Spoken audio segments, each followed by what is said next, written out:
16140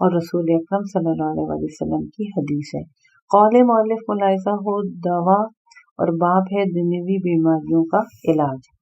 3296 پر جو موضوع ہے اور یہ قرآن مجید کا موضوع نمبر 7 ہے وہ ہے القرآن غنی لا غنی دونہ لا غنا دونہ، قرآن ہی تونگری ہے۔ اس سلسلے کی حدیث کا مطالعہ کرتے ہیں۔ اس موضوع کا 16141 پر اس موضوع کی حدیث، قرآن ایسی تونگری ہے جس کے ہوتے ہوئے کسی چیز کی ضرورت نہیں رہتی اور نہ ہی اس کے ہوتے ہوئے کوئی محتاج رہتا ہے۔ حضرت رسول اکرم صلی اللہ علیہ وسلم بحار الانوار کی جلد نمبر 92 ہے اور صفحہ نمبر 19 ہے۔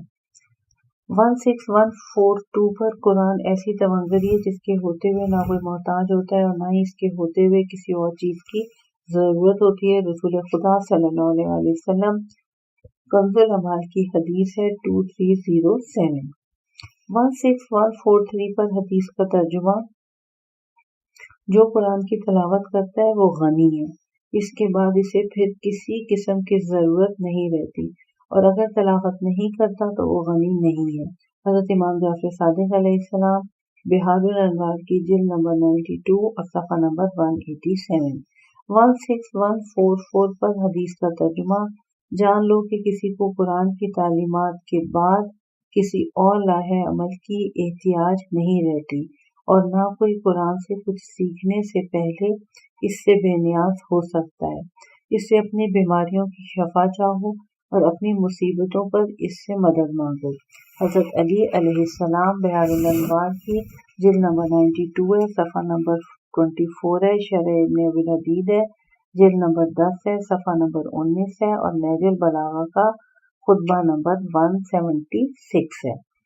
اس سلسلے کی آخری حدیث 16145 پر، جس کو قرآن مجید کچھ دے اور وہ پھر بھی یہ سمجھے کہ اس سے افضل تر چیز کسی اور کو عطا ہوئی ہے تو اس نے حقیر شے کو عظیم اور عظیم چیز کو حقیر جانا۔ حضرت رسول اکرم صلی اللہ علیہ وسلم بحار الانوار کی جلد نمبر 92 صفحہ نمبر 13 اور صفحہ نمبر 189 ہے۔ قول مؤلف ملاحظہ ہو تونگری، باب 3112 تونگری کیا ہے اور اس کے بعد کے باب۔ اس پارٹ کا ہم یہیں پر اختتام کرتے ہیں۔ ابھی کتاب میزان الحکمت جلد نمبر 8